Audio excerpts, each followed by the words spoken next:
Bonjour à vous. La peur est l'ennemi de l'amour et de la vie.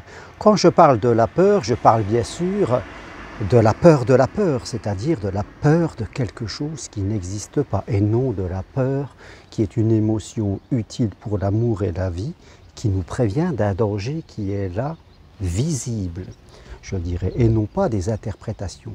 La plupart des gens vivent dans la peur de la peur, c'est-à-dire ils interprètent, ils ont peur de quelque chose qui peut-être leur est arrivé dans le passé, et ils n'ont pas envie que ça se produise dans le futur. Vous le voyez, nous sommes très très loin de l'instant présent dont parlent beaucoup d'accompagnants, beaucoup de personnes hautement spirituelles. Là, on zappe complètement le présent parce qu'on est dans le passé et, je dirais, on va dans le futur. Donc oui, j'ai peur que quelque chose qui s'est passé dans mon passé se produise dans mon futur.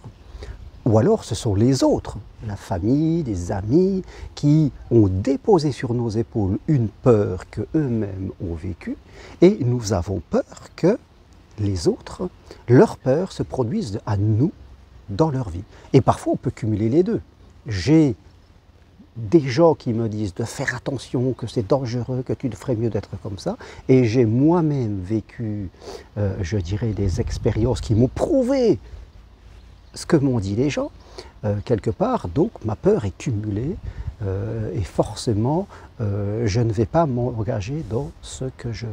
Donc vous voyez la peur de ce qui n'existe pas, c'est une interprétation, c'est refait de croyances limitantes et d'habitudes plombantes. Cette peur, pardon, nous empêche de vivre, elle coupe l'envie. Vous voyez, le mot « envie », ça veut dire être en vie, aller de l'avant. Imaginez qu'à l'intérieur de nous, les amis, il y a une balance entre le désir et la peur. Et cette balance est très utile.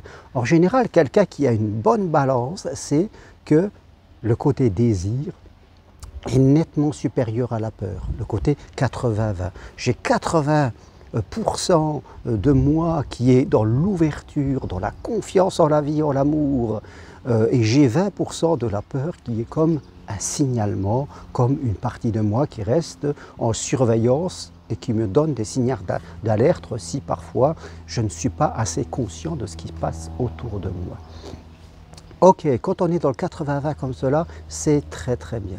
Mais quand on est à l'équilibre, 50-50 je dirais, si on peut mettre des chiffres bien sûr, hein, entre la peur et le désir, voir que la peur de la peur est supérieure au désir, dans ce cas-là, je dirais à l'intérieur de moi, ça va être complètement en disharmonie, complètement déséquilibré. Je vais être quelqu'un qui, ce serait comme si je roule en voiture et que je regarde, non pas dans le grand le grand pare-brise que j'ai devant moi, mais continuellement je regarde dans les rétroviseurs pour voir si derrière moi il se passe quelque chose. Et vous imaginez bien que quelqu'un qui vit toujours dans le passé, parce que la peur de la peur est une émotion orientée passé, quelqu'un qui roule en voiture et qui ne regarde plus dans les rétroviseurs que dans son pare-brise, il risque d'avoir de sérieux problèmes.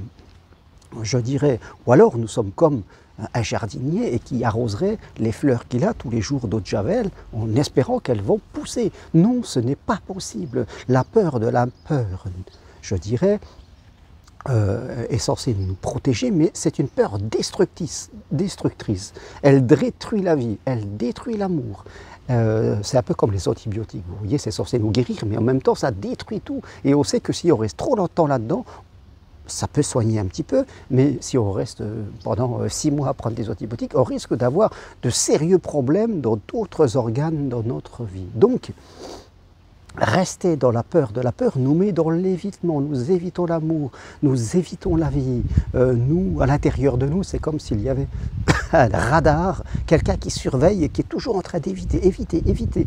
À l'intérieur de moi, dans mon regard, c'est éviter. Je ne vais pas vers quelque chose, je cherche majoritairement à éviter quelque chose. Et bien sûr, c'est éviter pour ne pas souffrir. Éviter pour ne pas souffrir, mais en évitant pour ne pas souffrir, je tombe irrémédiablement dans la souffrance parce que je vis au rabais et mon âme, c'est-à-dire qui je suis, ma vibration, le cœur de mon être, est enfermé. Et là, il ne peut y avoir que de la souffrance. La peur de la peur est une émotion du mental. On ne peut pas construire la confiance en soi ainsi. Beaucoup de gens disent « je ne viens pas sur Compostelle, je ne me lance pas dans une formation, je ne suis pas un accompagnement ou que sais-je encore, je ne change pas de métier parce que, je dirais, j'ai peur. » Soit, mais en restant dans l'évitement, eh bien, on souffre. On souffre parce que notre âme, c'est-à-dire l'envie, l'énergie qui va de l'avant, est enfermée, bloquée, ne peut pas respirer. Je suis quelqu'un qui est sous respirateur artificiel et forcément je manque d'oxygène, je ne respire plus, je suis en dette et je n'arrive plus à avancer dans ma vie. Voilà le résultat de la peur qui est censée me protéger mais qui, fin de compte, m'auto-détruit. Donc il faut en prendre conscience, mes amis, et vouloir sortir de cela petit à petit. Ne pas vouloir aller trop vite, mais petit à petit, on rouvre la peur, on renourrit la confiance. Et c'est à ça que sert le chemin de Compostelle, la dernière du 17 au 20 septembre. La plupart des gens viennent seuls, donc venez, vous serez pilotés, je vous accompagnerai. Tout ça pour redonner de la force à la balance du désir et rééquilibrer pour que tout doucement, avec le temps, le désir, la confiance en la vie, en l'amour, l'envie soit majoritaire chez vous et la peur redescendre. Et vous verrez que dans votre corps, dans vos muscles, dans vos organes, ça va se sentir tout de suite. Vous voyez, parce que, je veux dire, la peur de la peur nous met en résistance. En résistance, donc nos muscles sont contractés, nos organes aussi, notre mental, notre corps est en souffrance. Vous voyez, on est déshydraté, on n'est vraiment pas bien. C'est créateur de maladies, de problèmes, de douleurs, voire plus encore. C'est vraiment pas un bon plan de rester dans l'évitement parce qu'on est dans la peur de la peur. C'est vraiment de la souffrance totale. Donc aujourd'hui, si vous êtes dans cette situation, soit vous êtes dominé par la peur, soit vous êtes à l'équilibre, mais c'est trop fragile, il va falloir entrer en action. C'est comme ça que vous allez nourrir la confiance. La confiance, on la construit par l'action, des actions mesurées, des actions adaptées à ce que vous en êtes, ne pas aller trop vite, ne pas aller trop doucement non plus. Mais voilà, on se met un petit peu en route, on se bouscule un peu pour retourner, trouver le plaisir, et vous verrez que ça va aller tout seul. Voilà ce que je veux vous dire aujourd'hui. Ne restez pas dans la peur de la peur. Si vous voulez aller plus loin, venez du 17 au 20 septembre, il reste quelques places pour la dernière marche. Facile, adapté à tous, sur le chemin de Compostelle, dans le merveilleux village de Saint-Guilhem-le-Désert, et nous allons vivre ensemble une expérience superbe, dans une ambiance familiale, chaleureuse.